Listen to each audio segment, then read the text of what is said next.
Hello all. So in this lecture video, as a part of transmission and distribution, today we are going to discuss something about transmission line parameters and its derivation.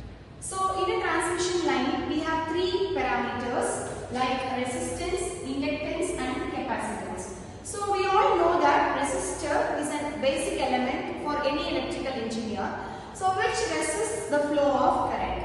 So coming to inductance, it will store energy in the form of magnetic field. So coming to capacitance, it will store energy in the form of electric field. So resistance,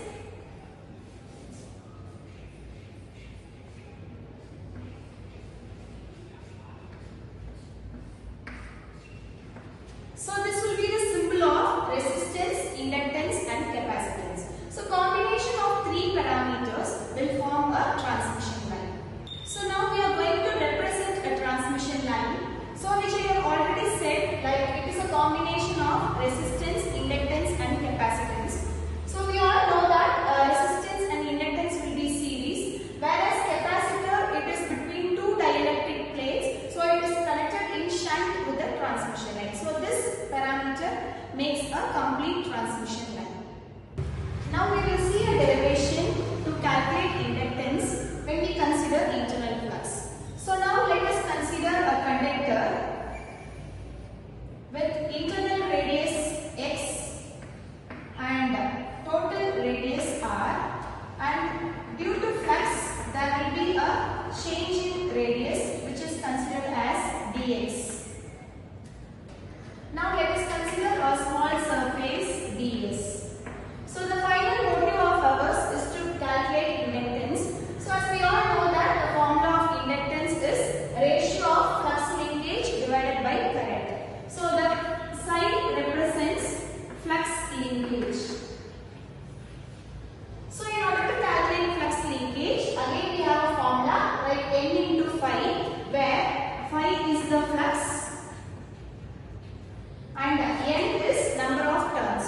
So when we consider a circle, so the n value can be calculated by the formula total distance divided by circumference. So from here, flux can be calculated with the formula B into A, where B is magnetic flux density.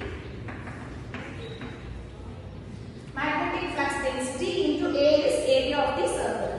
So in order to calculate B, again we have a formula like permeability into H, where H is magnetic field intensity. So this statement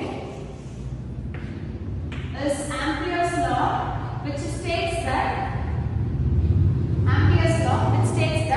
under a closed loop, magnetic field intensity which changes with respect to surface is equal to current. So this is a statement of Ampere's law, which we are going to take as the reference equation to derive the inductance. So as we have already discussed, according to Ampere's law, under a closed loop, magnetic field intensity with change in surface will equal to the current. So from the circumference, that is change in surface, can be written as 2 pi s. So let us mark this as equation number 1 and 2. Now I am going to substitute equation 2 in equation 1, where for x meters, let us consider for x meters.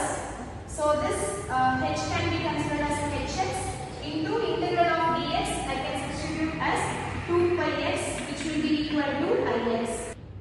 Okay. So from equation 3, we can get magnetic field intensity is equal to ix divided by 2 pi x.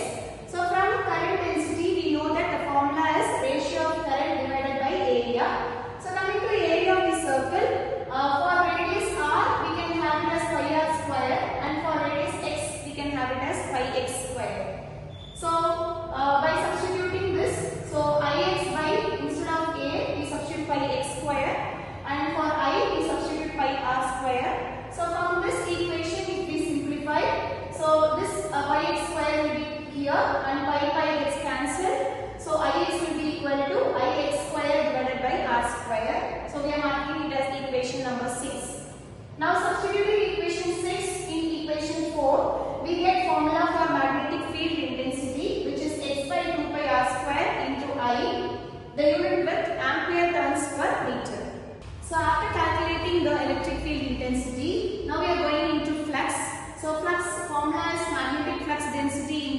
area. So the flux will not be same. So there